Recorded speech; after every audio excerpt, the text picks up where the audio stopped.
Okay. Great. Okay. Go. Mm-hmm. And then if you want to go ahead and let folks in. Yep.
Good afternoon. Good afternoon. And thank you all so much for being here. Also, thank you for your patience as we're setting up some extra technology for some of the wonderful things that we have in store for you today. So we really appreciate the time that some of you spent in the waiting room. Thank you very much. So today we are embarking on another constellation session. And before we fully go into what's happening today, we just want to acknowledge all of the constellation residents who have gotten together over the past few months to ideate and share knowledge and work together in order to provide these learning sessions for you. Constellation is a learning provider program that's designed for emerging arts partners to share their knowledge with you all, thus creating a partner-to-partner network, which is why it's called Constellation. So today we have Andrew DeMuro, who will talk to us about sustaining student leadership in arts programs, and is also joined today by his student and colleague, Vanessa Sanchez. So again, we thank all of our Constellation residents for all of their hard work this year. So again, I'm Ariel Frost, the manager of partnerships and learning, and I'm here with Courtney Cintrone, the director of partnerships and learning, and also Andrew DeMuro, who's our Constellation resident, the director of program quality at Guitars Over Guns organization, and Vanessa Sanchez, who's a student leader at Guitars Over Guns.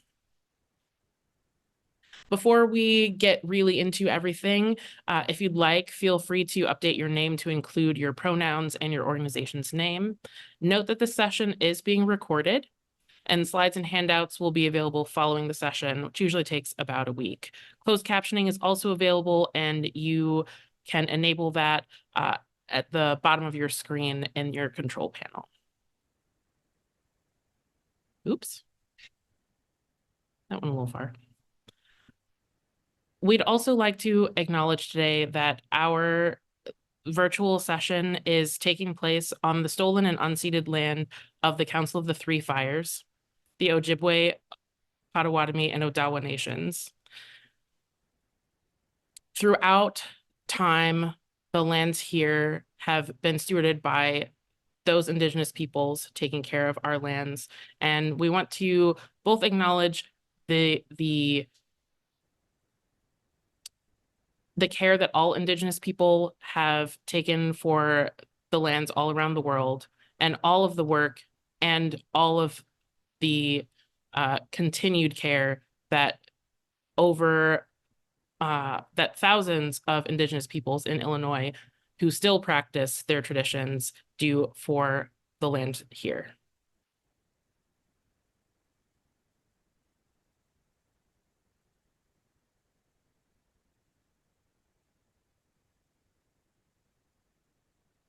So without further ado, I would like to pass it over to Andrew and Vanessa to get us started today. Thanks, Ariel. Hi, everyone. Can you hear us? All right. Hi, Lynn. Thanks for the thumbs up. It's good to see everyone. We're going to hear ourselves twice, okay? Thank you, Ariel. Thank you, Courtney. I want to thank Ingenuity for giving us the opportunity to be here today. And I want to welcome everyone who's joining us live online and everybody who is also watching this recording after the fact. Hello, we love you too.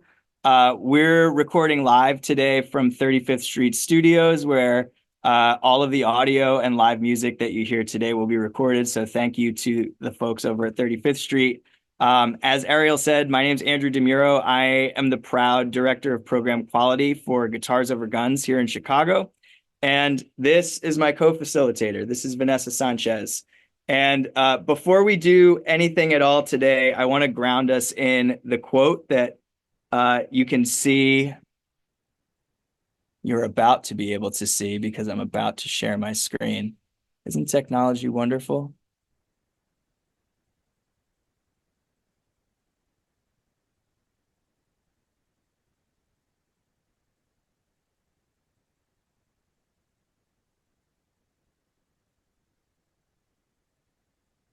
Oh boy. Let me see if I can do it from here. Andrew, I just made both of you co-hosts, so you should be able to do it on either computer. That is excellent.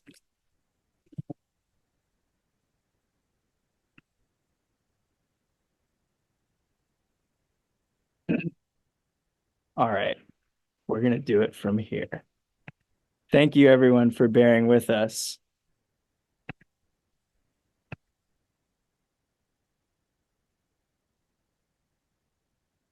Present. Can you all see my screen? I can see my screen on the other screen. That's how many screens there are. So I want to ground us in this quote on the bottom right of your screen, which reads, "The arts create conditions for people to be vulnerable, and vulnerability is essential to leadership."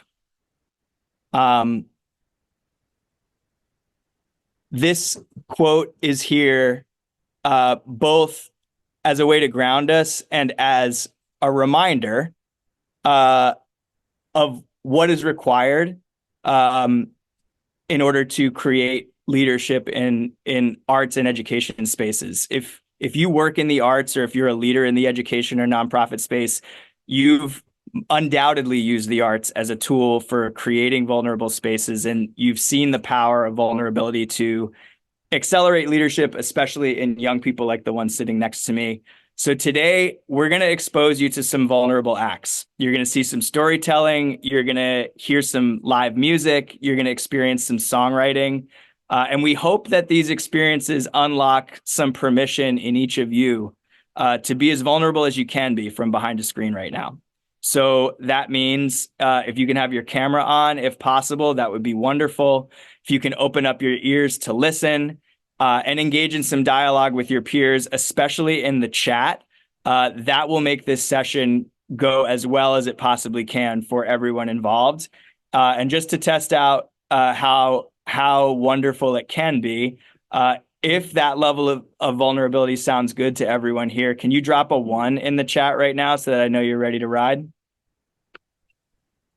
I'm already seeing people dropping 1s. Beautiful. All right, we've got double-digit ones, so I'm going to keep going.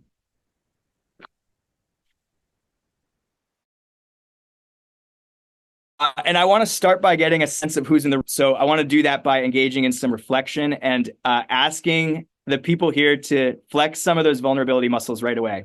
And I'm going to do that by asking you to brag on yourself a little bit. Sometimes we are so laser focused on highlighting the work of others that we forget to celebrate ourselves a little bit. And so in the chat, I'd love for each of you to share one personal or work-related thing that you've done recently or are doing now that you're really proud of. And as those things come in, I'm going to ask Ariel if they're available to read a few of them out loud that stand out.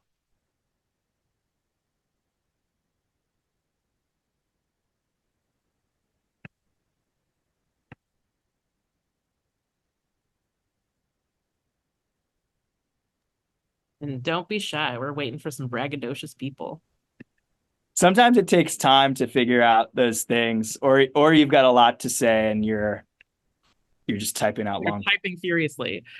Dre is very excited because they are leading a workshop on anti-bullying. That's excellent. Okay. John says there's a go-go music video happening. Is there? Yeah. Oh yeah, there is. Congratulations, John. That's lovely. So Jess says, I started running this year and have shaved almost 2 minutes off my mile time this week. That's no small thing from one runner to another. Way to go. Can we get one more? C Phoenix Tyner. Oh, so whoa, now everyone is dropping them in. That's All right, give us a couple. Give us a couple.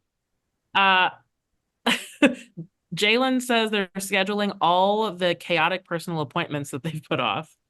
Wow. Kristen is presenting at the National Art Education Conference in Minneapolis. Wow. I can't wait to hear about that, Kristen. And then Carly says they're auditioning more to keep challenging myself and open myself up to new people and opportunities.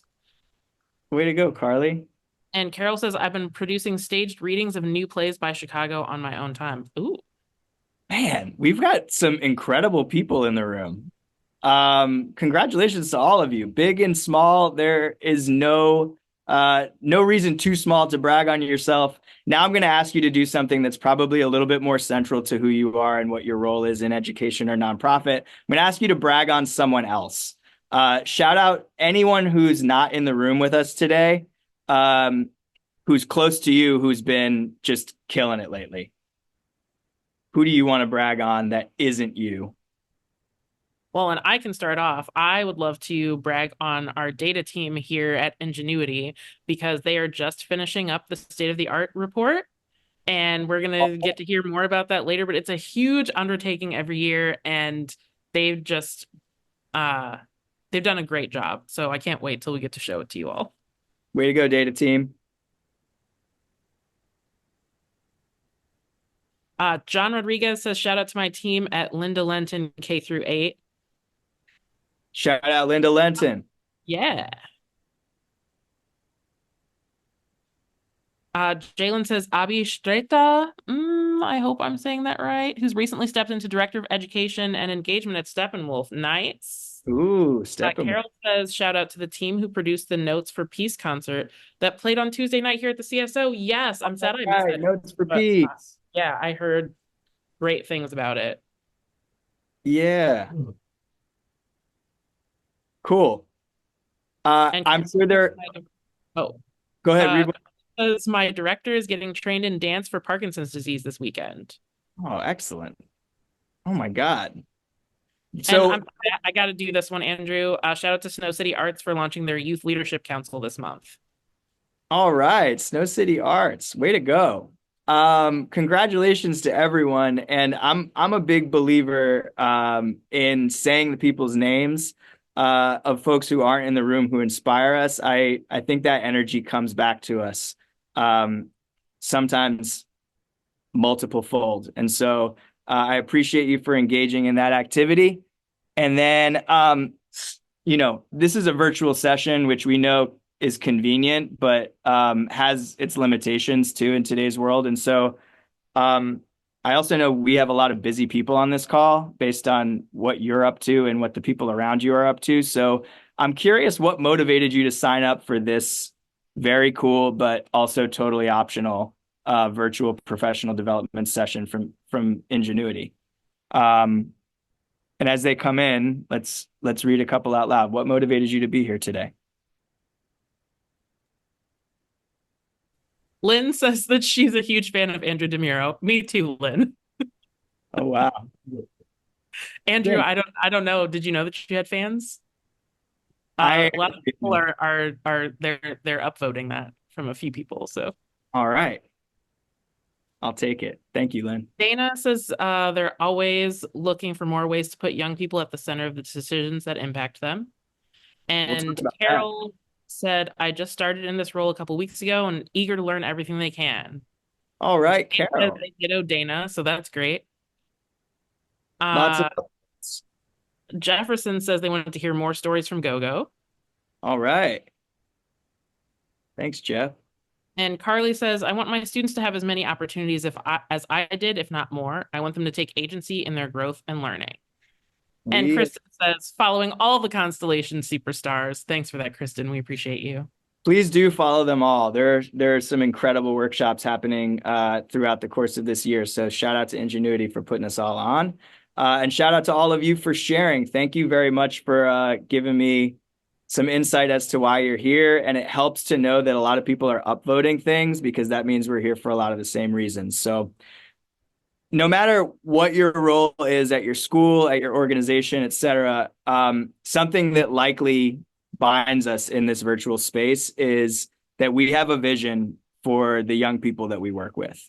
And that vision might include the same young people coming back year over year to work in your programs.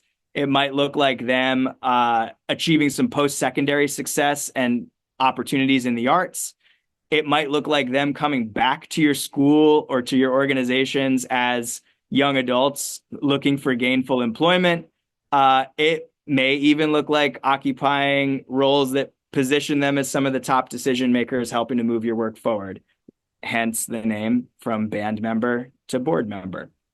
But the truth is, an 11-year-old who's picking up an instrument for the first time in your arts classroom or in your after-school program may not have any interest in being employed by you at that time. They may not have any knowledge of what a board of directors is. They may just be showing up because they want to learn from you, or because a friend asked them to come with them, or because they're finally ready to take that first step from singing alone at home or in the car to singing on stage in front of their peers. So today you're going to hear extensively from someone who 7 years ago was that kid, and today is 2.5 months away from graduating high school and is an aspiring music teacher themselves. And I also figured that I'd let you know that I was also that kid once too. So this is a very brief history of the world, according to me, Andrew DeMuro, and it helps that I have fans of me on this call because I am going to talk about myself, but just a little bit. And then it's the Vanessa show. So you'll notice at the bottom of this slide, there are 3 me's. There's the me in the striped shirt. That's just regular old Andrew, who you'd run into walking down 18th Street. But on either side of that guy, there's educator me and there's performer me. I'll let you figure out who's who. But the point is, these guys have been living inside me, duking it out for top billing in my life since I was just a kid growing up in New Jersey, where my main influences were the people on the left side of your screen. There you can see my 2 parents, who between them have over 50 years of teaching experience in New Jersey's public school systems. And the woman all the way to the left in the red shirt is Dr. Rachel Whitcomb. She was my elementary school music teacher. And she was the first person in my life who created an environment where the arts and vulnerability clashed. And you may be asking yourself, Andrew, you look like kind of older than an elementary school student in that picture, and you would be right. That's because that photo of Dr. Whitcomb and me was taken last September when I got to speak and spend a week as an artist in residence at Duquesne University in Pittsburgh, where she is now assistant dean of the music school, which was an incredible opportunity and definitely a testament to the strategies that we're going to spend time talking about today. But the big takeaway here is that growing up, these were my main influences. And that push and pull between the arts and leadership and education led me to the University of Miami in Florida, where I spent about as many hours in practice rooms and on stage with the jazz vocal ensemble as I did learning how to teach in Miami-Dade County Public Schools, and in classrooms where people consistently told me this is the most challenging place that you can possibly work. Meanwhile, I fell in love with urban education, and 12 years ago, I was placed in Chicago through a teaching program called Teach for America. And for 3 years, I taught and coached teachers on the west side of the city at an all-boys charter school, where I also started an a cappella group that you can see pictured in the top center of your screen. While that's going on, I reunited with two of my closest friends from school, one of whom is on this call today. We formed a band called The Shades, and for a better part of the last decade, we've been active songwriters, recording artists, and performers, making music around the city and across the country. And it's around that same time that I left the classroom full time to start working as a teaching artist for Guitars Over Guns, which you can see a younger version of myself on the bottom right of your screen, teaching Andrea Benitez and Daniel Sanchez, who's Vanessa's older brother. During that year that you see myself pictured there, I was also flying back and forth between Chicago and LA because I was competing on season 11 of The Voice, which left my position here in Chicago kind of in limbo for a little bit. Eventually, though, and this might be a spoiler, I was eliminated from that show. And this is not a joke. If you Google my name, this grayed out picture of me with the word eliminated branded across my body is one of the first images that comes up. But the point is, I got eliminated, and the very next day I flew back to Chicago and started working full-time as Guitars Over Guns' first regional director of programs in Chicago, where I was in that role for 6 years, and then became the organization's first national director of program quality. And so because of this purple path that you see across your screen here, now I have this. These are the 100 teaching artists from Guitars Over Guns who work tirelessly in classrooms across the country, in Miami, in Chicago, in Los Angeles, and now in New York. It's my job to design curriculum and to provide high-quality training opportunities to all of them, several of whom I know are on this call today. But if I'm being totally honest with everybody, this is the second most important thing that I have because of my journey. The most important thing that I have is actually this. This is the group of young people from Evergreen Academy Middle School in McKinley Park, which is just a block south of where I sit right now, that I came back to Chicago to start teaching 7 years ago. You might recognize that guy. That's me. And here's my friend, Vanessa. Vanessa was in 6th grade when this photo was taken. But here's a little bit about who they are now. Now, Vanessa is 17 years old and a senior at Curie Metro High School. They are a proud alumnus of Evergreen Academy Middle School, class of 2020.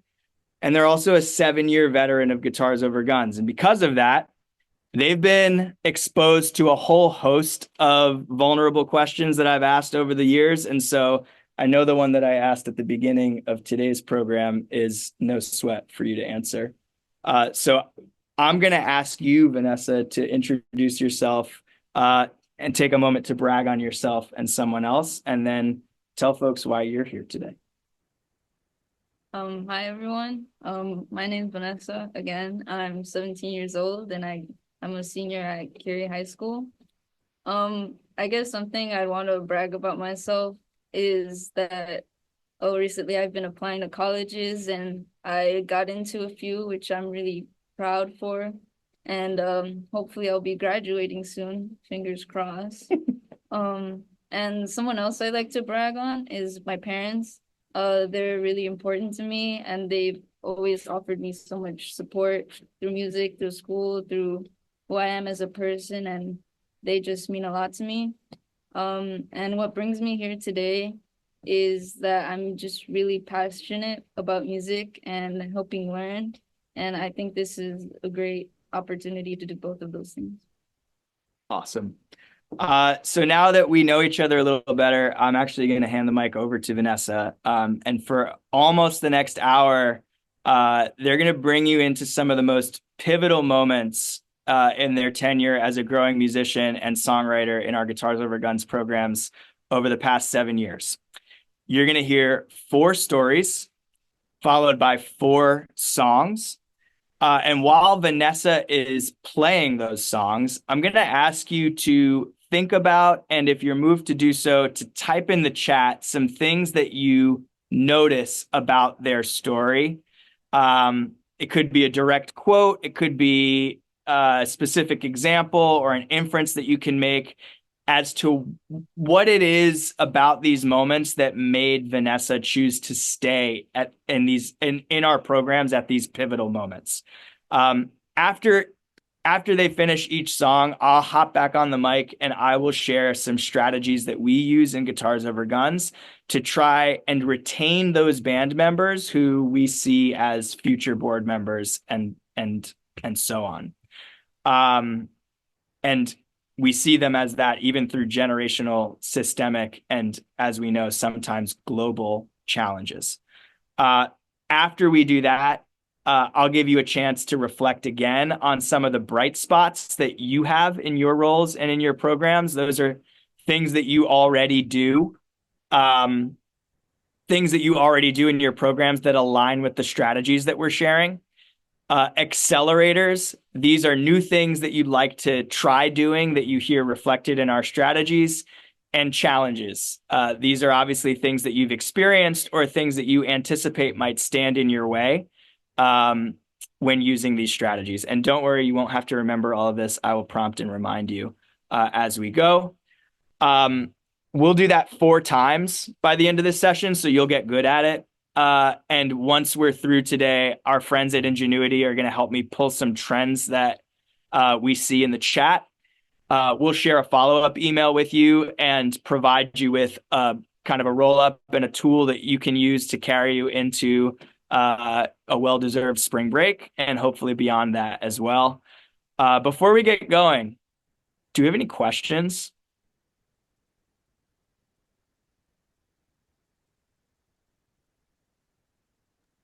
I have a quick question for Vanessa, and I don't know if they're planning on telling us this later, but do you happen to know what you want to study in college? I'm just curious. Yes. I want to be a music teacher.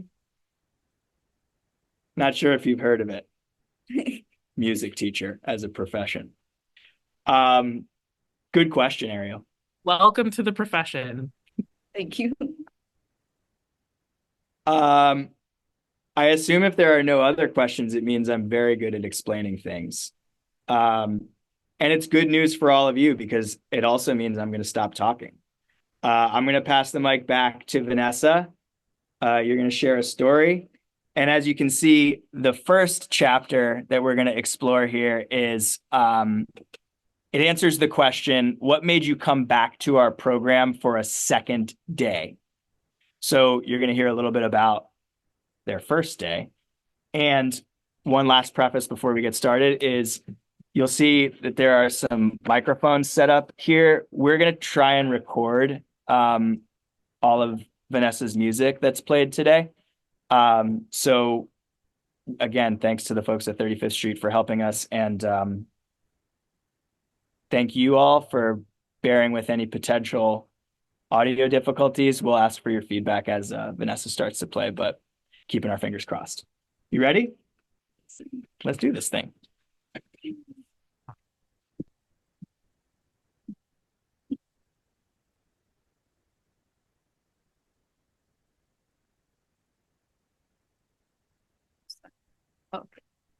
Okay, so my first day of rock band, I was super nervous. I could feel my heart beating out of my chest. Although I had met my former music teacher, Miss Robinson, and seen the mentors Andrew and Phil from afar, it was still terrifying. New faces, new school, new music teacher. My music teacher in elementary school, Mr. Ryan, played a big role in my musical life. The change was very scary. I wasn't sure another teacher would live up to him. But as soon as I walked in, everyone was very welcoming, a smile on their face from ear to ear. I really had nothing to worry about. This definitely made me feel more comfortable. I remember a few of us new members being awkward and looking around, not sure what to do or what to say. But the good energy from Andrew and Phil and the encouraging words for us about what the band was going to be for all of us helped us unclench a little. But a specific moment that I remember and that I'll never forget was my first time meeting Andrew. Because my older brother Daniel was also in the band before I was, um, Miss Robinson had called me up and told Andrew, "Guess who this is?" And the smile on his face with the excitement from just seeing me made me feel so happy inside because he was happy to see me, even though he didn't really know me. It made me feel like someone was just happy that I was there. I could just tell these people would actually care about us, and I could tell by the way they showed so much love for their past students and their relationships with them, specifically my brother. I saw how his love for music and performing grew and how motivated he was. It was because of them. When I got home that day, I felt very relieved because the day was a lot easier than I thought it would be to get through. Andrew, Phil, Miss Robinson had their own vibe and interests, especially Andrew with the Beatles. But the beautiful energy they showed really made us feel like they were glad that we were all there.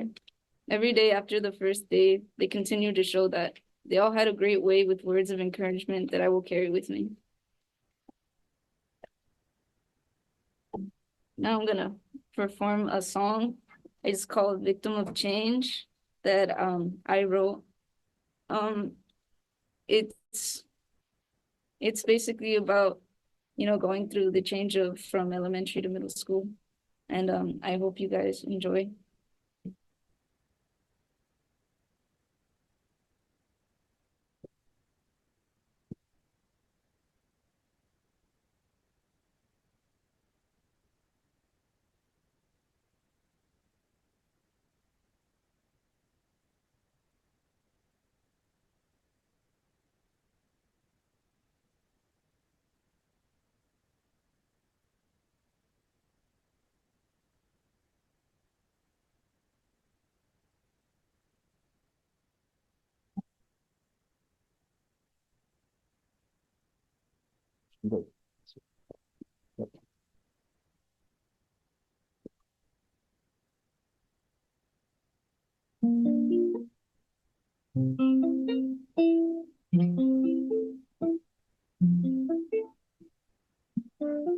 I'm victim of change,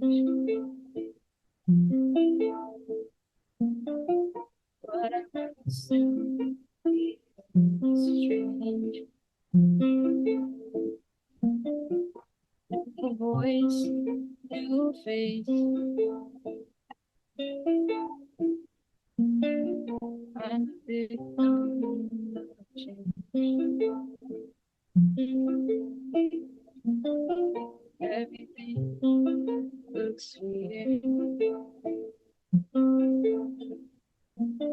Don't know if I even want to be here.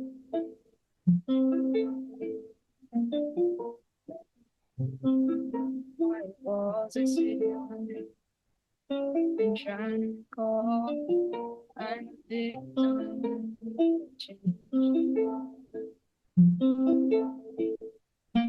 But even through all the noise, you held your hand out to me. And I heard your voice, super like you, and set me free.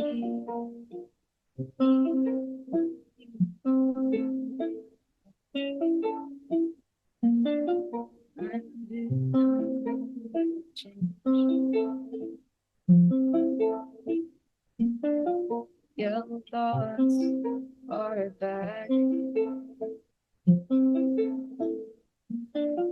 The days lost track.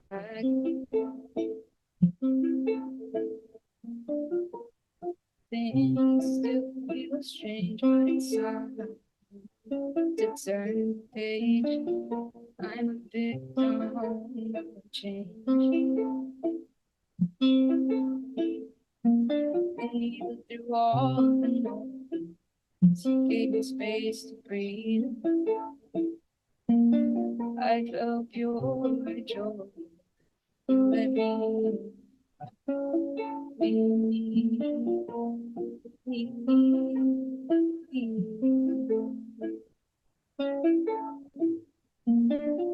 I'm a victim of change.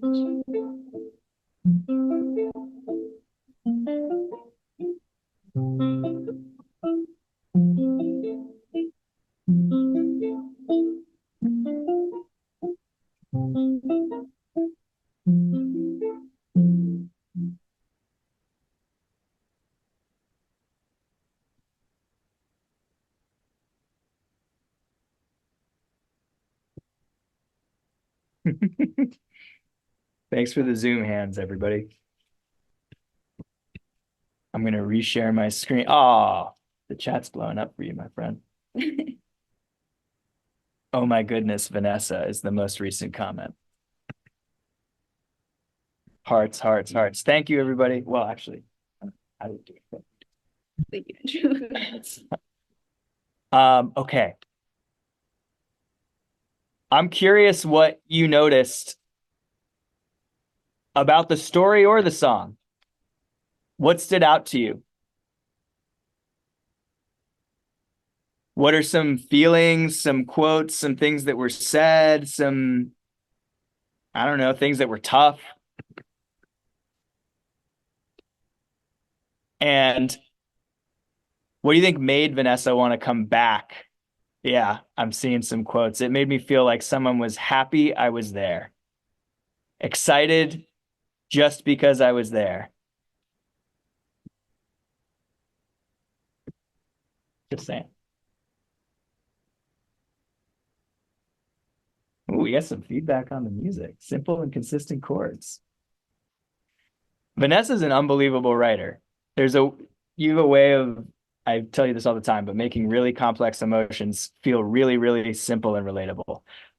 Would you mind saying some of the lyrics? It was a little bit difficult to hear them all. Sure. Well, I don't know. What do you want to share? Well, the first part says that I'm a victim of change. What I once knew feels strange. New voice, new face. Everything looks weird. I don't know if I even want to be here. Warm room, white walls. I sit here wondering and trying to recall. I'm a victim of change. But then the second verse, it goes, yellow thoughts are back. The days lost track. Things still feel weird, but it's time to turn the page. I'm a victim of change. Yeah. So new voices. I saw people nodding around. It's time to turn the page. Ariel's got goosebumps. That's good feedback. Absolutely. Well, here's I often find that it's difficult to make some of these intangibles feel real for folks sometimes. And if I were to say that what made Vanessa come back is that we engaged authentically, you might roll your eyes a little bit and be like, that's some jargon or that's some academia talk. And you'd be right. But really, what that means is that we understand that it's positive and trusting relationships that are at the center of everything that we do with young people. So if we don't connect with them early and connect with them often, it impacts everything, including their ability to actually learn from us. So in our programs, we use all the time that we can, but especially unstructured time, like when kids are arriving or when they're eating a snack. And we learn about them. We learn about their lives outside the program. We get to know their families. That's why I knew who Vanessa was before they even walked through the door for the first time. And I could say, I'm happy to see you. We always try and make our first interactions a positive one. And then we start talking about music. We ask what kind of music our kids like. We ask if it's important to their families, to their friends, to their own well-being, and so on.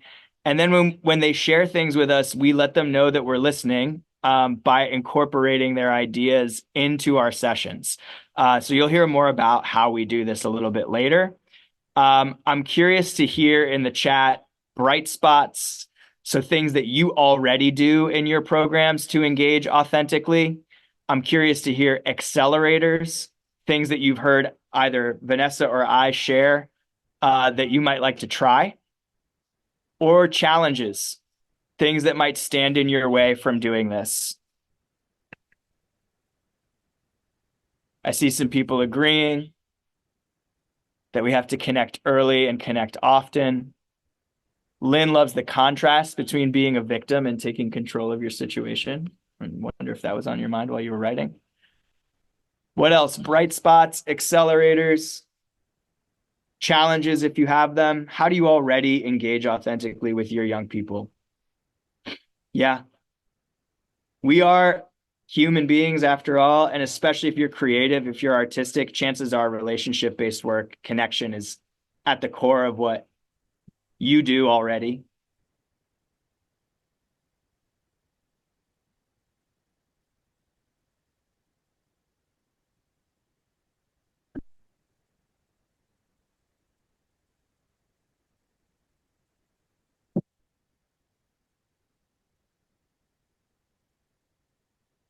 Other bright spots, other things that you're learning, any challenges that might stand in your way from doing this? I know I've worked with young people who may not be as willing to open up with me as I am with them, at least at first. It's a challenge I've faced.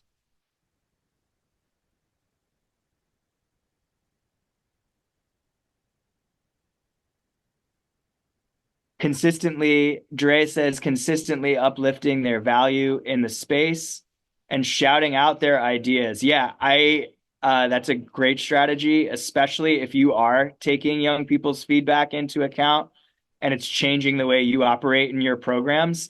Letting them know that you are changing the way that you do things based on what they said is not redundant. It's not doing too much to tell them that. Sometimes that's what drives it home for them. Yep, engaging during unstructured time, on breaks. You may want to take a break, but sometimes that's the best time to engage with young people. Sometimes asking a question as simple as "How was your day?" can open the floodgates and get you more than what you asked for. The challenge of not having unstructured time in a brief residency is absolutely a challenge. Limited time. Finding ways to work the connection points into lesson plans. Yep. Failing to prepare is preparing to fail, right? Work it into your lesson plan. You'll know that when you're a music teacher. You know that now. Okay.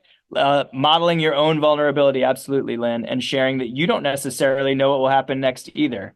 Sometimes that is pretty disarming when the kids find out the adults are just as clueless. It's true. That's one thing the pandemic taught us, is that we are all equally clueless. Okay, let's move on for now, because I know Vanessa's got another song and another story as well. So we're going to fast forward. You got 6th grade Vanessa, and now we're moving into 7th grade Vanessa, a new year. And if you work in programs where kids are able to come back year over year, this is probably a challenge point for you, is how do we retain the same kids, not just day over day, week over week, month over month, but how do we get that 6th grader to come back as a 7th grader? How do we get that 8th grader to come back as a 9th grader, and so on? So Vanessa is going to share a little bit about their experience coming back for a second year, and the new things that they experienced as a seventh grader. And then there's another song coming your way as well. Take it away, Vanessa.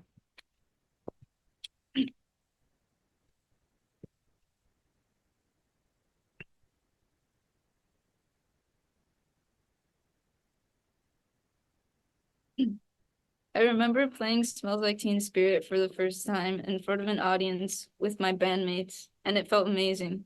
We had all worked so hard, each and every one of us. Our band was called 7 Miles. It was the advanced band at Evergreen Academy.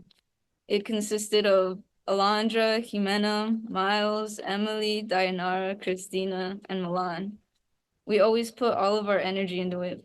I remember one practice that went so well that we had one teacher, Mrs. Menard, standing on a chair and cheering, and the other, Phil, spinning a yellow go-go shirt in the air, something I will never forget.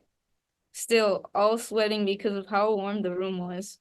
The energy was incredible. We felt incredible. My bandmates were incredible. They made every practice so much fun. We were all there because we wanted to be there, and that made the hours of practice a blast. Our skills improved with each performance, and our relationships only grew. We always tried our best. I remember my favorite performance of Smells Like Teen Spirit. We played at the Chicago Sky as lobby music, kind of, while everyone was waiting for the event to actually start. I remember through our first song, no one really turned to listen. A few people clapped, but that was expected. We weren't the main event. But we all knew what would turn heads. It was time for our best song. As soon as we played the first chord, heads spun. People stopped to listen. They couldn't keep their eyes off of us. We were amazing. It felt unbelievable. We were one band and we were all connected. The band was ours. And now I'm going to play the song that we performed, but an acoustic version, Smells Like Teen Spirit.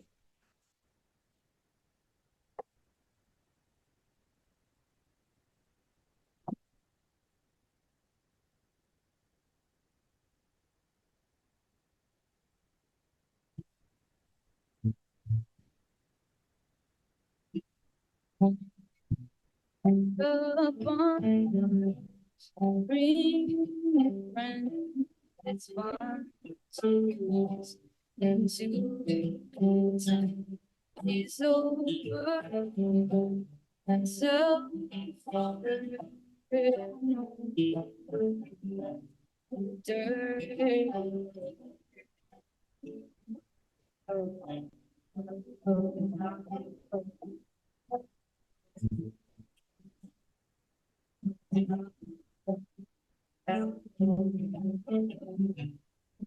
the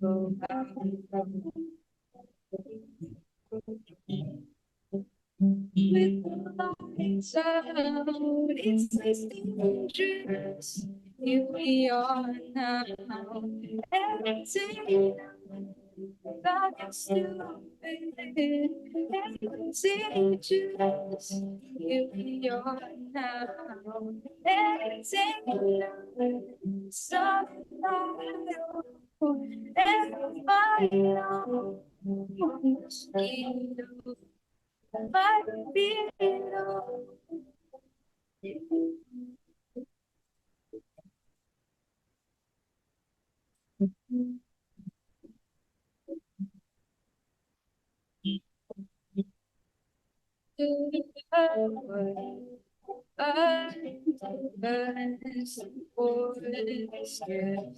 I feel she's over.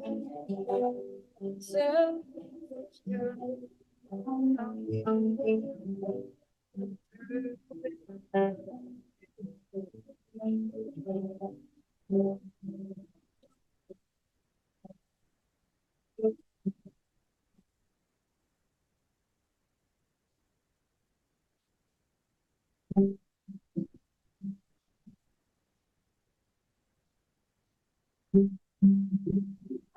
sound, it's something dangerous. We are now.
We've got people who are hearing these lyrics for the first time. Yeah, it's a unique song.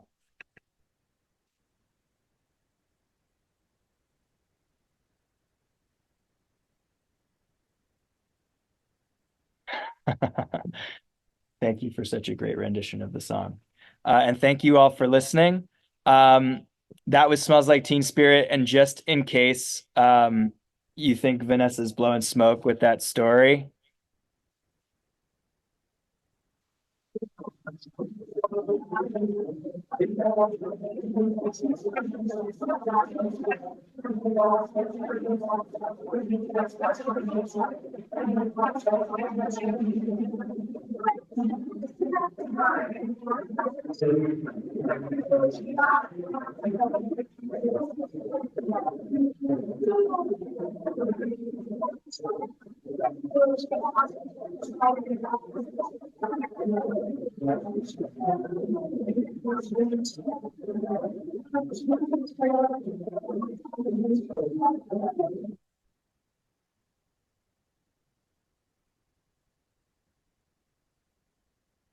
well, there's a couple seconds more, but you get the idea.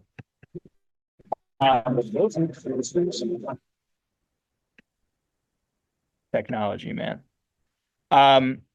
Before I get to the strategy, let's reflect. That was the actual performance, by the way, that Vanessa was referring to when talking about turning heads by playing that song. What do you notice about seventh grade Vanessa that's different from sixth grade Vanessa? What did you hear in that story that signals a little bit of a shift in attitude?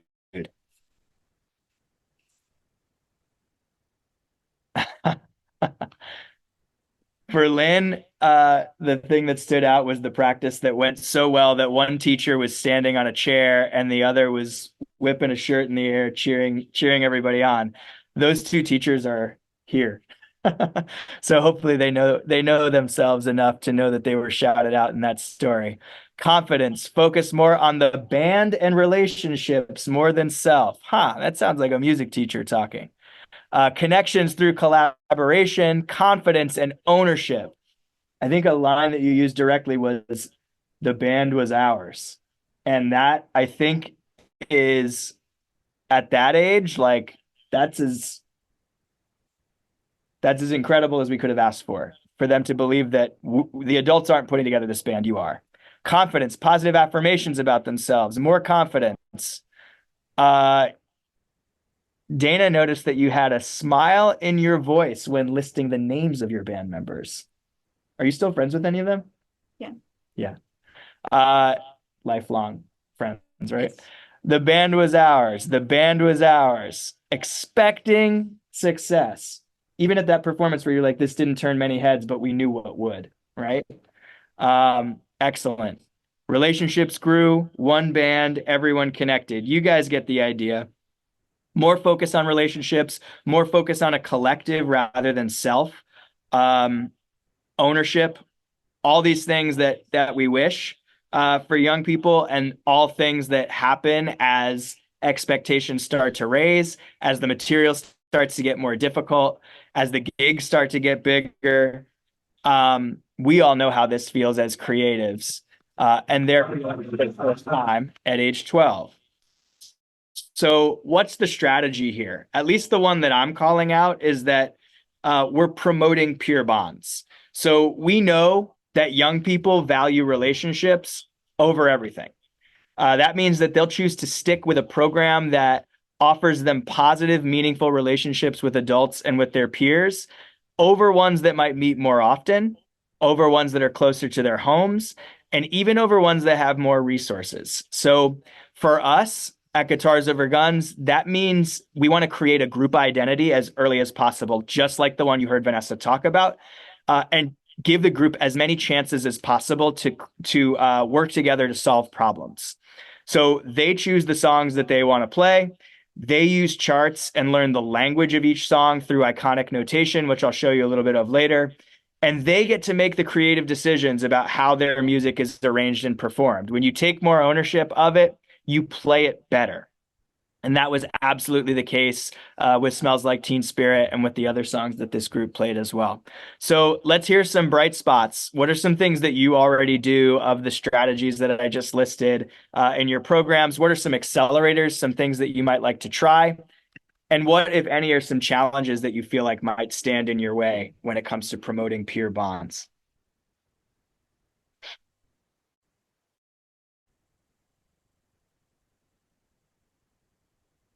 Some bright spots, some things that you already do.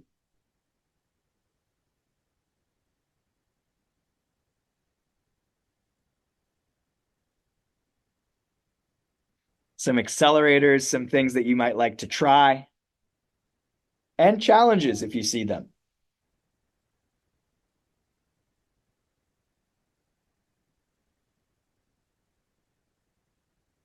Typing takes a while. It's okay. When students get to make decisions, they become invested and they play better. It's true.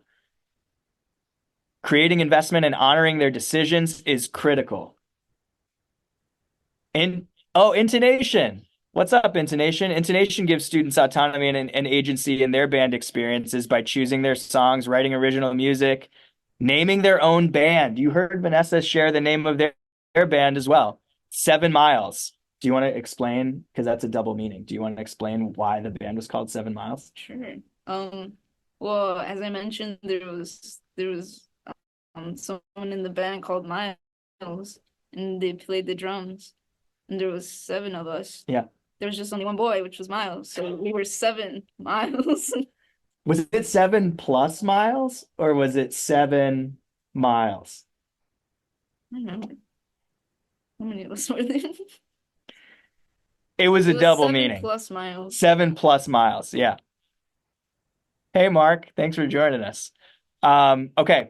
So yes, naming the band is another critical choice that peers can make together that give them a little bit more ownership over it as well.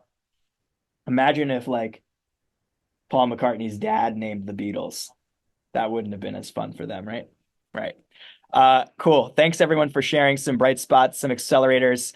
I know some challenges include kids who don't gel or don't get along right away, and particularly kids who, in some cases, use negative language towards each other and create environments that have a tendency to be more toxic than healthy. Getting at these strategies as early as possible and reinforcing them from the adult level. Ariel mentioned how critical it is to include teachers in these processes as well. And that's definitely the case with us. We model what we want to see and then pass that on to them. And in this case, all of the people in 7 Miles had been in the program for a year or longer. So this was a thing that they were ready to own. Great. Now we're going to the next phase in Vanessa's development, which for many of us is a challenging phase in our lives, regardless of age, regardless of where we were at in our careers or in our academic processes. This time, Vanessa is going to answer the question, what made you want to come back to our program through and after years of significant challenge and change during the pandemic? So this story is called Back in Person, and the song is one of my favorites, if not my favorite. It's called 14. So I'm gonna let Vanessa share their story from here.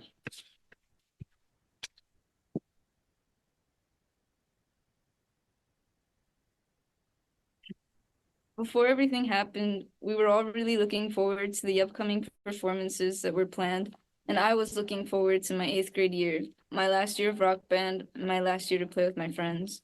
But then it didn't happen. I was only 14. I didn't know things would change. It was very disappointing. We all missed out on so many memories, and all I wanted was someone to be there for me. Life didn't feel easy. But through it, my teacher, Mrs. Menark, and Andrew and Phil still made an effort to keep encouraging us to keep playing our instruments. I remember they even sent instruments out to the students who didn't have access to any at home. They never gave up on us, even though they very easily could. But what really kept me going were the virtual meetings Mrs. Menark would have with each one of us individually every Monday. She went out of her way to make sure we were all doing okay and letting us know that she was there for us, even if it had to be through a screen. It meant a lot to me, and I know it meant a lot to my former bandmates as well. Not only that, but they would continue with whole group meetings. They encouraged us to share what we've been working on and even challenge us through a screen. I remember they would ask us to do one thing before the next meeting as like a goal and show proof that we learned something new. They kept us going even in a time where we didn't really know where everything was going. Thinking about it now, I still have to close my eyes and count to 3, but I appreciate what they did for us. I wouldn't be where I am now if it weren't for them.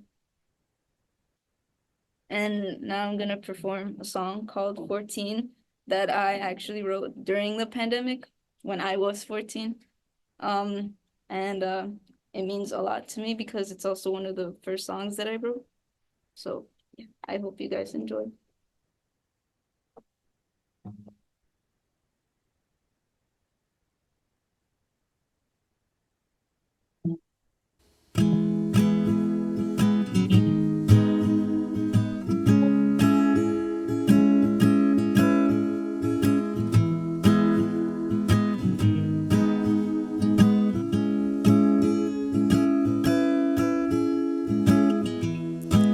As a kid, I just look up at the stars. Never really thought of how fast things could fall apart.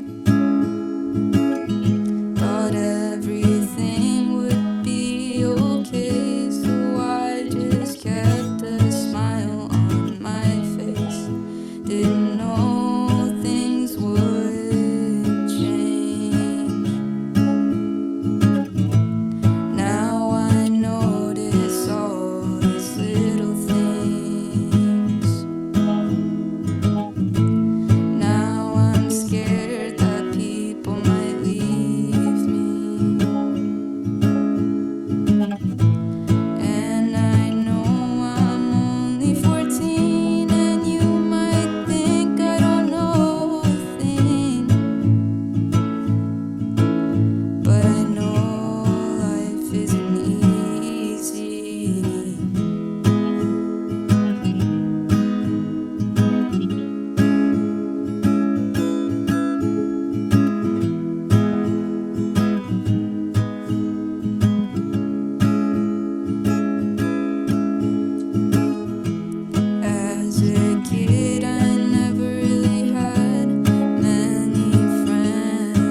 doesn't anyone believe me? All they say is I'm just 14, I'm just a kid, I don't know a thing. Maybe someday someone will be there for me.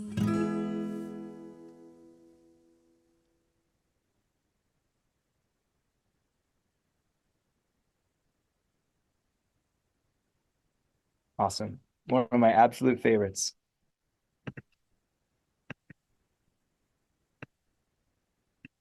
You're getting lots of love, my friend. More goosebumps. Just can't stop. Can't stop saying it. So beautiful. That was my favorite. Yeah, it's mine too. Give that one a record deal right now. We are in the recording studio. There will be a record to follow. Thank you, everyone. You say thank you too. Oh, thank you guys. Yeah. This is not your first virtual concert. You played some virtual concerts with us during the pandemic too, right? Do you miss it? No. Me neither. Yeah. Yeah. Cool. Well, thank you everyone for listening. Thanks for your feedback, and thanks for your laughter too, Courtney. I'm curious to hear what is sticking out for folks this time around in this story. And it could be anything. Obviously, we heard a little bit about what made Vanessa want to stay through this tough and isolating time, but we also heard a lot of real emotion around frustration, being upset, being angry, that certain things that we were expecting to happen just didn't end up happening. Like graduating 8th grade in the way that you were expecting to. So what stood out to folks? Ariel loves the lyric, I close my eyes and count to 3, and that it showed up in your story and in your song. We did some storytelling coaching, and that was a suggestion, was to put some of the lyrics, to interweave some of the lyrics into your story, because these lyrics are so good. They kept us going even when we didn't know where we were going. That's a lyric. Put that in your notebook. Yep. That's in reference to Mrs. Menarek, right? She went out of her way to make sure we were okay, which is a hard thing to do when none of us were okay. The adults were consistently showing and maintaining the connection, the importance of being a steady presence for your students. Absolutely. And another thing that came up was you talked about feeling challenged, which I think during the pandemic especially, it was tough to feel challenged by anything other than what was going on in the world around us. When it came to being challenged to grow or to improve or to be your best self, that took a lot more effort, I think, than we were used to, or just a different type of effort. And so the strategy I'm focused on here is around challenging growth in our young people. And we know that young people value relationships with adults who expect them to do their best, who encourage them to go further than they think they can imagine, and adults who hold them accountable, whether they succeed or whether they fail at the things that they're trying to do. And for us at Guitars Over Guns, that starts with what folks have talked about a lot, which is modeling what it looks like for us to try hard and for us to give our best each day. And so that's why we start each session with an entry procedure, with an opening ritual, some kind of grounding song or opening activity that stays the same each and every day, that gets young people ready to engage and ready to share with one another and promote those peer bonds. We remind them that we believe in them, and we acknowledge the humility that we might be one of the few people in their corner right now. And so saying things like, I'm proud of you, and really meaning it can go a longer way than sometimes we expect. And then we help young people envision a future beyond what they might currently know or see for themselves. We try and break big dreams and big ideas down into smaller, manageable goals, which Vanessa talked about as well. And part of the beauty of breaking big dreams down into small goals is that you get to celebrate the small victories and the little wins along the way that can be easily overlooked. So I'm curious, when it comes to challenging growth in young people, what are some of your bright spots? What are some accelerators, some things that you might like to try? What are some challenges that you've faced in trying to show up in this way for young people in your programs?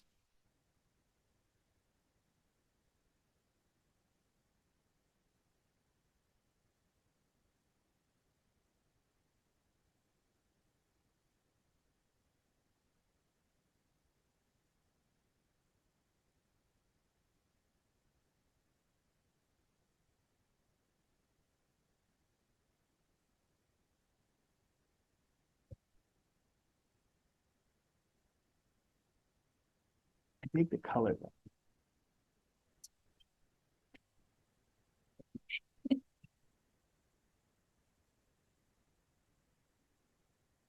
I see Dre says, I think it's challenging to motivate you to get out of their own way when they feel doubtful about being vulnerable. Absolutely. Vulnerable is the key.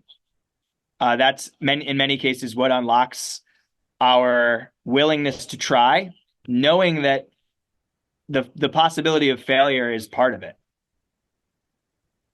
It's not something to be avoided, not something to be shied away from. It's many times part of the journey and many times what makes it worth it.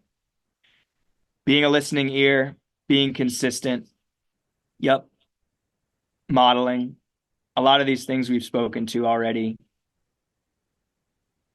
Lynn agrees about breaking big dreams down into achievable goals. Yep. This is tough to do because we don't want to tell them that big dreams are bad. They're not. But especially if a challenge that we've seen is that kids have a hard time staying motivated, it might be tough to stay motivated when you realize that your big dream of going to college or buying a house or having a record deal might still be years away. What can you do tomorrow? What can you do this week? What can you do right now? Part of being an adult in a young person's life is letting them know that there's joy in that as well. Awesome. Well, as you continue to write in your bright spots, your accelerators, and your challenges, I'm gonna read Jalen's real quick. So, creating structured opportunities for young people to reflect on their experiences and affirm the ways they've already grown, which could inspire them to continue. Sometimes, yeah, it's just that they're doing it; they don't see it in themselves yet. Beautiful, beautiful, beautiful. Thanks everyone for sharing. We've got one more story and one more song. And this is one of my favorite. Well, they're all my favorites. There's only 4 too. It's not like the 4th favorite is like bad. It's like they're all my favorites in their own way. But this one's particularly a favorite because it involves the circle of leadership coming back to where it all began. And I'll let Vanessa explain what that looks like in our programs. But being a senior in high school, this is something they've engaged in for a couple years now, and I'm excited for you to share. And another one of my favorite songs. How do you do it? I don't know. You share.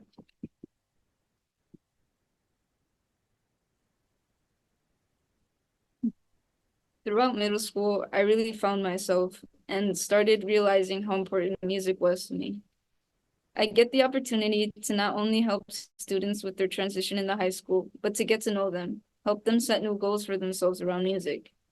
It was a little strange to go back at first, but as soon as I got back into that music room, all the memories just started flooding back.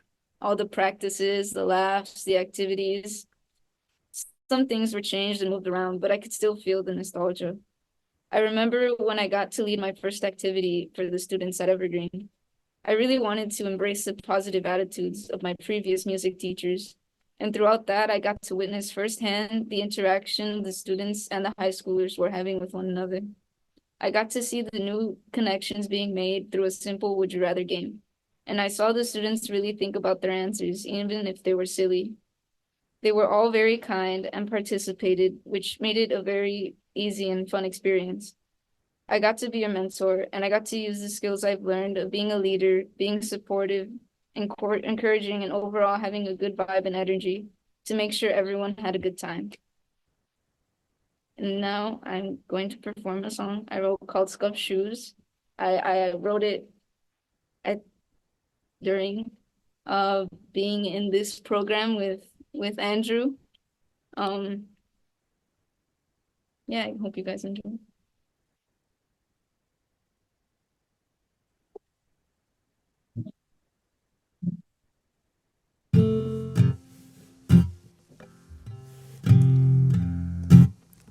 Thought I was enough. I was in her. She's all you really needed, all you really wanted, and more. I wanted to be enough, so I tried everything and even got my shoes scuffed. But I wasn't what you needed, wasn't what you wanted, it was her. But can you explain to me, what am I doing wrong? I'll try anything and everything, I'll even cut my hair for you, I'll change some things about me, I'll become someone new. I'll even scuff my shoes.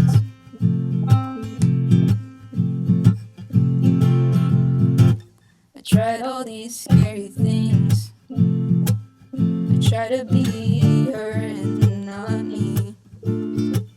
I begged and I pleaded, I wanna be what you need and before you go and explain to me all the things I'm doing wrong.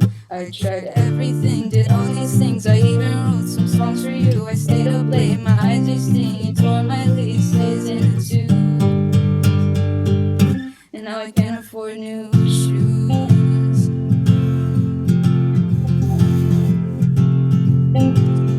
And I know you don't want me back, but I can't let go.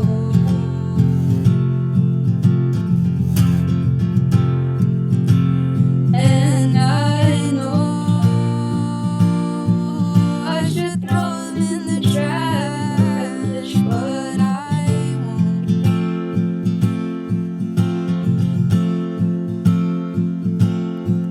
'Cause they're all I have left. So I'll go get dressed.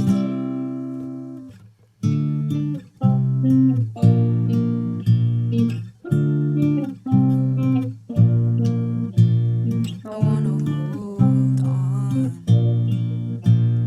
even if it's wrong.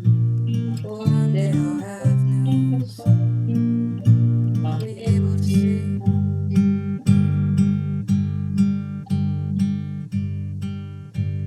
I finally got new shoes.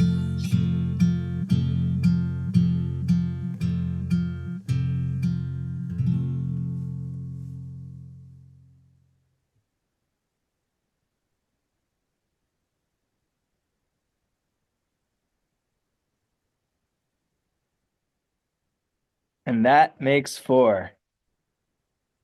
4 stories, 4 live performances, and this one's especially meaningful because it involves Vanessa being in the position that they're in now, which is to be able to come back to Evergreen once a month and to mentor kids in the same group that they graduated from 4 years ago.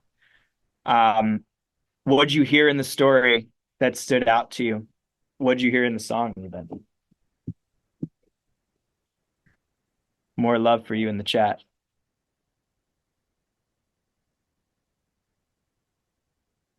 Thanks for being here, Lynn. It's always a pleasure.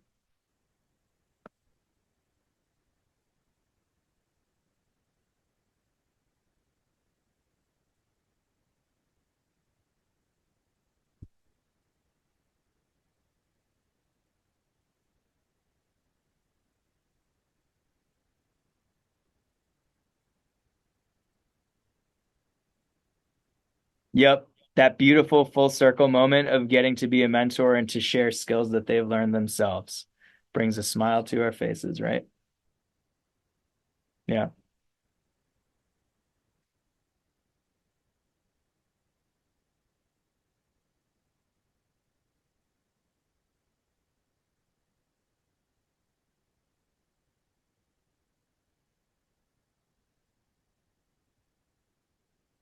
Yes. Such a genuine love for the art form and for community that it expands to wanting to share it with others. And even persisting through that awkward moment at first where you're like, wait a minute, I shouldn't be back here. I love the progression of the songs. They show incredible growth over time. When was Scuffed Shoes written? Junior or sophomore? Junior year? Sophomore year? I think it might have been sophomore. During high school. So after we returned back in person. And it is the first, I think on your first peer mentoring visit, you played that song live for the kids at Evergreen. And so there's a connection there as well. And as you all are continuing to contribute and maybe thinking to yourself of some of the things that stood out to you, this is where we get at a lot of what folks were wanting to get out of this time anyway, which is that we share power with our young people. So we believe that they have a right to really share in the decision-making process around those things that affect them. And so we try to give them a seat at the table to help our programs become more inclusive and responsive to their needs. That means that we survey students multiple times a year to gather their feedback. And once we know what they want, then we can trust them to define their own goals, to create their own group projects, and know that they'll lean on us for support if they need it. And one of those projects is the opportunity to train as a peer mentor, which Vanessa and many of their peers are now in a position to do, and to be paid as apprentices. They get paid a stipend to do it. Which do you want to tell them what you did yesterday? Oh, yes. Yesterday we went back to Evergreen again, and we got to prepare some, I guess, lessons for them. And we got to teach our group and I guess lead them through an activity of writing their own song. Taking the chords from a previous song that they liked and rewriting the chords to that song. And it was a lot of fun. And something that makes me the most proud is that Vanessa and their peers write their own lesson plans as well. And so maybe something if you're comfortable with it, something we'll include in the wrap up is a copy of what that lesson plan looks like, so that you can see just how thorough they are in thinking about the same things that we're talking about here. What do the kids that we're working with like? How do we incorporate their feedback and suggestions into our lesson plans? And then how do we impart the skills that we've learned to them so that they have it even earlier than we did? Yeah. And we surveyed them before we got there too, to see what kind of music they liked and how we could incorporate the things that they already like into our lessons. Yes, absolutely. Well, it's important that they understand their worth as mentors, as leaders, and as artists. We know that it is for forever, it has been very, very difficult to quantify the value of art. And that's what's beautiful about art. But it's also what drives many young people away from a career in the arts, is that it's uncertain, and that in some cases it's unstable as well. And so our belief is that the younger and the earlier we can start to pay students to learn these types of skills, the longer they'll have to think about what their own worth and what their own value as an artist actually is. And they will be better off than we were. So, yeah, thank you for calling that out, Ariel. And it's time for us to start wrapping up the time that we have together today. And so I'd like to return to a place of reflection with you all. And this time I'd like to ask you to engage just silently into yourselves and to think about one way that you were pushed to engage authentically here today, either on your own as an individual, with your larger group of attendees, with your facilitators, that's us, knowing again that it can be strange and maybe even difficult to engage authentically through a Zoom screen. What were some ways that you engaged authentically even through the chat today? And as you think about that, I'll also ask you to silently reflect on maybe one way that this session has challenged your growth. Maybe some ways that it's introduced you to some new ideas. Maybe it's affirmed some ideas or some strategies that you already use or have as a teaching artist or as a leader in arts education that you'd like to bring back to your own classrooms, to your own performances.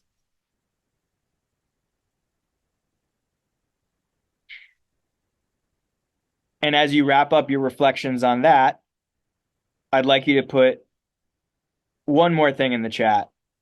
Oh, two more things in the chat. I'm always underselling, or is it under promising? Under something. Finally, in the chat, I'd like for you to share two things. One is just one thing that you learned today. And the other is one way that you'll learn what you learned here out there, no matter what out there looks like for you.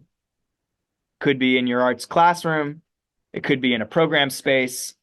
It could be on stage or in a rehearsal space with your own band or with your own group. Could be at home with your own children. There's lots to learn. Remain open and truly listen. It's a pretty good summary, you think? The challenge of wanting to lean back in the Zoom room, but being pulled in through my investment in youth art. See, when I was planning this, I knew we were going to need a hook, and I knew I didn't have it in me. So I'm glad that you did.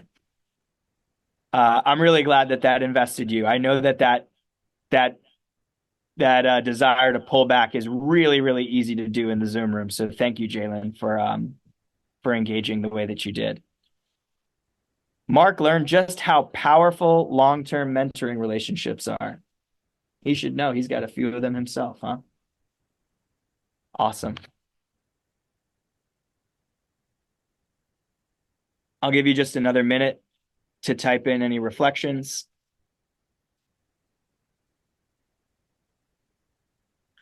That's right, John. Relationships are everything. That's a core value.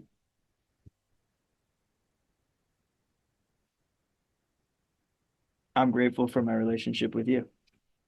Grateful for my relationship with you too. Nice. Equally grateful. Reiterating the importance of peers, of the group, of the cohort. The band was ours. I think that's the quote that's sticking with me most.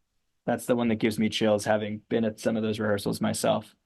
The importance of, now it's coming in. The importance of giving students ownership over the art that they create and how that empowers them. Thank you, Carol. Mrs. Minarik learned that connections created among students and mentors and teachers create lasting impact. And they'll remember to listen to understand. Well said. Engage with your students continuously and for the long term, no matter how small. Small things make a big impact, especially with students at a younger age. You heard it here first. Just saying, I'm happy to see you could be the difference between them coming back for a second day or not. Absolutely. Thank you, everyone, for sharing, for those really, really thoughtful reflections. It's really validating to me, and I hope to you as well, to see that people are learning from you.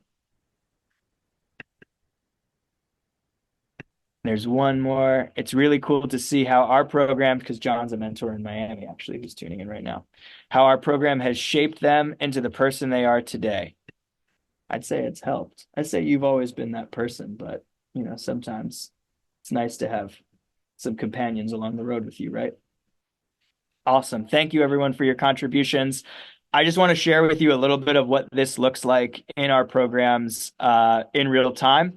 I mentioned that big part of my job is writing curriculum. And so what the hard resource that I create and put into the hands of mentors in our classrooms looks something like this. Starting this year, actually, we have a shared repertoire of songs that students from across all different Guitars Over Guns programs nationally learn together. And actually, one of those songs is Smells Like Teen Spirit.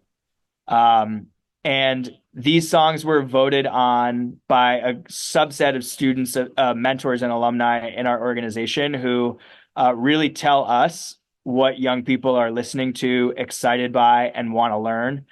We choose songs that are aligned with our core values, that are fun for young musicians to learn, and that will hype a crowd when it comes time to perform. We start every day with a song or with some kind of opening ritual that gets young people grounded. We spend a lot of time learning the language of music through iconic notation and chord charts that allows kids to learn music on their own without us having to tell them your first finger goes here, your second finger goes here, and so on. And then we make sure that throughout the creative process, they're making it each song their own by taking ownership of as many creative decisions as possible. And then we leave space for songwriting as well. And that's the program that Vanessa's in, is all centered on songwriting and peer mentoring. So they spend most of their days writing their own original music and teaching other people how to do the same. This middle column shows you what 1-2 hour session generally looks like for us, from opening circle all the way to the mentor debrief. And again, here's an example of what some of our songbook and curricular chord charts look like. This is how to play power chords and Smells Like Teen Spirit. You didn't play power chords, but you're going acoustic. You're making it your own. That's step 3 in the process. So just wanted to make sure everybody sees that as well. And then we'll open it up if there are any questions. You all have been so good about engaging in real time, and so you may not have any questions left. But given that we have time left, I would love to open up the floor to any questions that you all have for me, for Vanessa, or for both of us. And you can feel free to type them in the chat or come off mute if that's easy for you and you're able.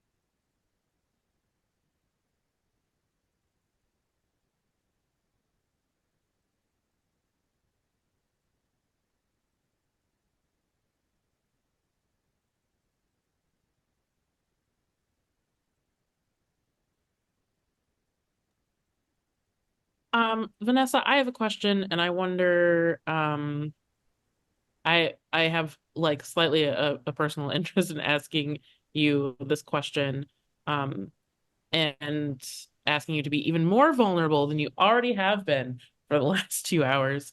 Can you maybe talk a little bit about your like development as a person, and like how you've gotten encouragement, or like what the environment has been like at Guitars Over Guns that has really encouraged you to embrace different aspects of your identity and to share those like with other people?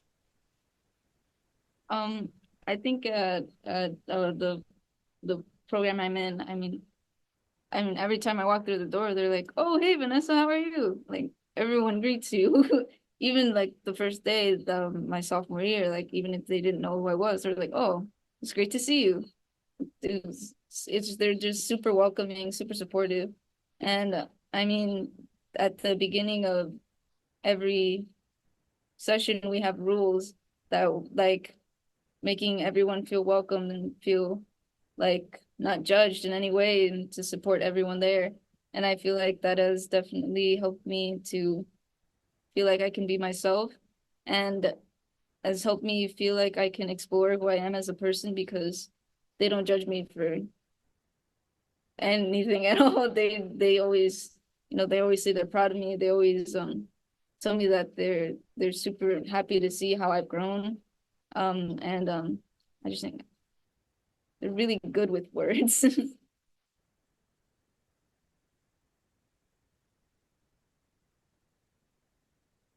So Mark asked for Vanessa, what has been something that you've learned about yourself as you've become a mentor? Any hidden superpowers that you didn't know you had until you got in the classroom with younger mentees? That is a great question, Mark. Thank you.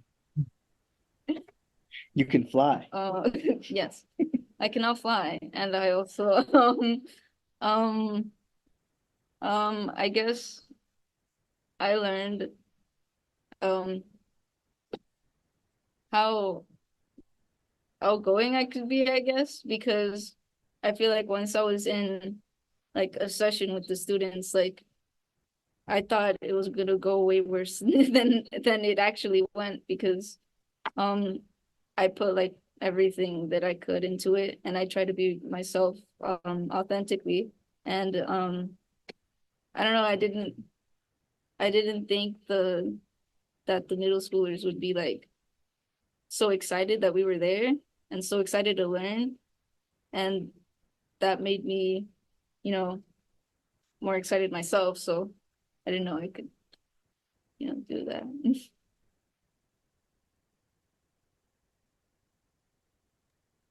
And then Dre had a question, which I feel like Andrew or Vanessa could answer, but how do you engage many different students at different experience levels in a rehearsal space while building that group identity?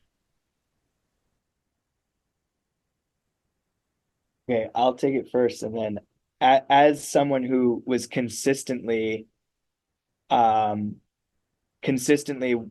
of the most experienced and one of the most skilled people in the classroom, you can talk about some things that you've done to either level the playing field or bring people around, uplift people around you so that everyone can participate in the music making process. And I think honestly, that's the first thing. And I think Jess Minarek is still here. If she is, she'll agree with me. And if she's not, she'll agree with me. The first thing is make music together every day. And that serves everyone because it gives everyone an opportunity to practice. It gives everybody an opportunity to get better. And it makes music making together a norm so that it doesn't feel awkward or doesn't feel like something that you're withholding from certain young people. And it gives you an opportunity to kind of see where everybody's at. So we have songs in our songbook that are only 2 chords, and approximation is your friend. So not everybody has to get everything exactly right in order to play together and have an experience making music together. You can also teach kids who aren't able to use multiple fingers at a time to just play root notes. You can have kids switch who can switch and don't switch if you can't switch, tap the guitar and so on. I think it's empowering when people who are really new at their craft, and that doesn't just go for guitar, that goes for most instruments in the ensemble, that if you have people who are playing the fullness of the song, you actually don't even notice who's not playing everything. And so it's empowering for young people who are new to this or who are not as skilled right off the bat to be able to say, I'm engaging in a musical experience with people who are even more experienced than me, and I'm contributing something. So I think valuing that experience over getting everything right the first time makes it a lot easier for you to circle back and to give individualized attention to young people who need it, and can serve as a little bit of a diagnostic for you too, to see who's getting it, who's struggling with certain things, and if there are people struggling with similar or complementary things. And then my other thing is deploy your folks who are getting it, and position them as people who can either teach or serve those who need additional help or additional work. What do you think? I agree. In our program, when we do activities where we write songs as a group, they usually put the students who are more, I guess, They're new to it. yeah, they put the newer students with the, I guess, veterans, I guess. And one of us has a guitar, or two of us has a guitar, and we teach the other student the chords necessary for the song. And we always ask for input from the new students, like, oh, what do you think the theme should be for the song? Or, oh, what do you think rhymes with this? Or what goes with this? Or what should we add on? And I feel like asking for that input from the newer students to feel like they're contributing, and they are contributing, I feel like that helps them feel more a part of the group. And at the end, we have to perform the song all together, so that really contributes. That contributes. One thing I've done that I think you've been a part of, but that I didn't know how it was going to go, and it ended up going ended up going better than I expected, not worse. Is when placing these like more experienced and more skilled students in heterogeneous groups with kids who are either not as skilled or not as experienced in the craft of songwriting, particularly, I've put more experienced musicians in the role of like the troubadour or the player. And in their songwriting circle, they may play and they may sing only what is dictated to them by other people. They cannot talk or contribute their own ideas at all. So you're getting practice listening and getting practice playing and providing the more complex. You're providing the whole suite of skills to everyone in the room, but they are responsible for making all the decisions. And you can't even give feedback around like, well, I think this sounds good with my voice. They're going to tell you what sounds good. And that way it places all of the power of decision making towards them, and hopefully flexes your listening muscles, ears as well. Yeah. You've been part of those? Yes. Okay. How does that feel, being in that position where you're not able to engage except to play what they're telling you to play? Well, I mean, it was a little difficult at times because they would say something and be like, oh, I know what to add on to that. I couldn't say anything at all, so I just had to sit there strumming along. But it was really cool to see how they were putting together their ideas and building a song on their own. And I was just in I think that's it is a beauty of songwriting, is that there are no wrong ways to do it. How can someone tell you that the song that you wrote is wrong? It's impossible.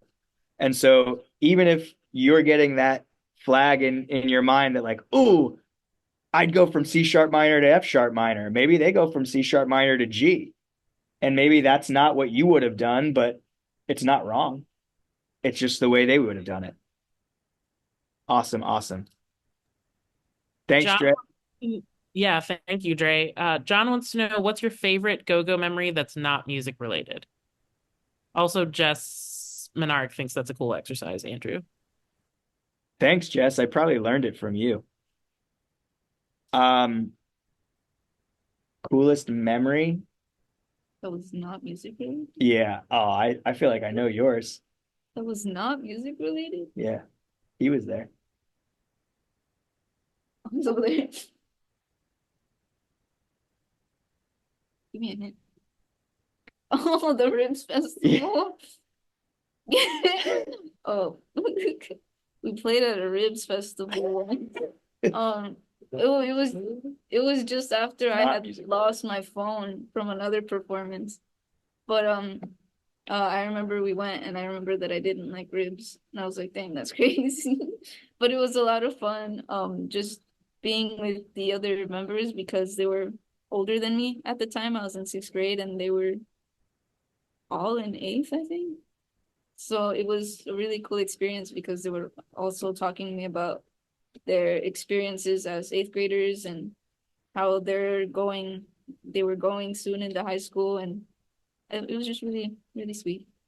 This is a memory we talk about often. I'm like kind of floored by some of the things that they remember.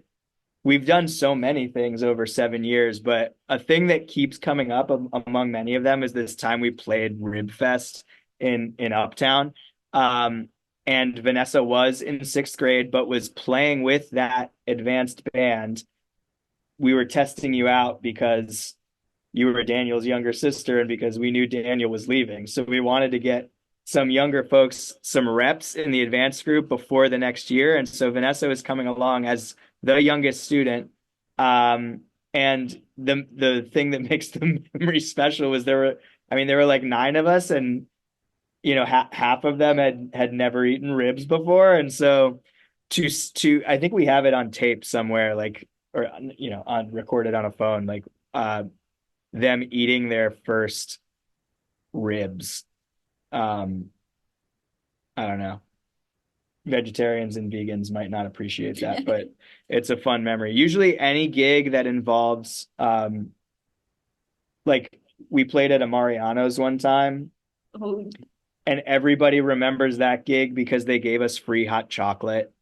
It's just, I don't know. When there's food attached to a memory, it becomes more powerful, I suppose. That's a good memory. Great questions, everybody. Thank you for asking. What do you think, Ariel? Should we get ready to close out? Yeah, I will. I'll go ahead and. Whoops. Should I unshare? You don't have to. I'm just going to steal it from you. Great. Oh, look at that. Great. Lovely. What? So I've never had firstly, this stolen before. So, firstly, I just really want to say thank you very much to Andrew for being a part of this cohort and for bringing on Vanessa, who is absolutely lovely and love to get to engage with young colleagues. So, thank you very much for taking time out of your day to learn with us. But we want to let you know about a few upcoming events that we have. So if you haven't heard, previously known as the All Partner Meeting, the State of the Arts Education Convening is happening April 1st at Lindblom High School, which is 61st and Wolcott. So bring your colleagues, bring your teaching artists, bring everyone, and we'll throw the registration link down into the chat so that you can come along to that event. We'll be sharing some of the state of the arts data that I talked about at the top, and we'll also have a wonderful panel of teachers and principals and students who will be sharing some of their experiences, responding to some of that data, and a few other great things like pastries and a little bit of networking time. So please come out to that. We'd love to see you there. Also, additional and upcoming Constellation sessions. In April, Tyra Bullock will be facilitating Empowering Perspectives, Centering Black Voices in Arts Ed Leadership. And I'm really excited for what Tyra is doing.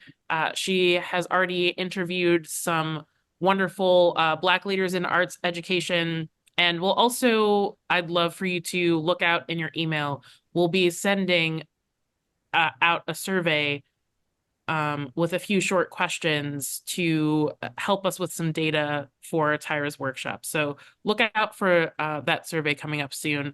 And her session will be April 18th from 1 to 3.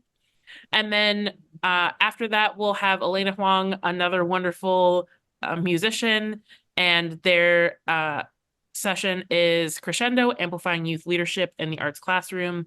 And I know that Elena is focusing really specifically on what's happening directly in the classroom to encourage student leadership. And that one's May 16th from 1 to 3. So we'd really love to see you for all of those. You can find all of these events on our events page. And then finally, please, please, please take our exit survey. And it's really important not only for Ingenuity and our staff to make sure that we're still providing you with quality programming that is helpful to you all, but it's also really important for our residents. Some of them may be taking some of parts of their sessions or the session in full and reworking them for other parts of their career. So part of this program is really to help our residents take their content and be able to share it out wherever they need to. So feedback from you is really helpful to our residents as well. So please take our exit survey so that we know if we've accomplished what we said we were going to today. And we love hearing from you, both for Ingenuity and for our residents. And in this case, that's Andrew and also his colleague, Vanessa. So thank you very much for that. And we will see you soon. Thank you, everyone.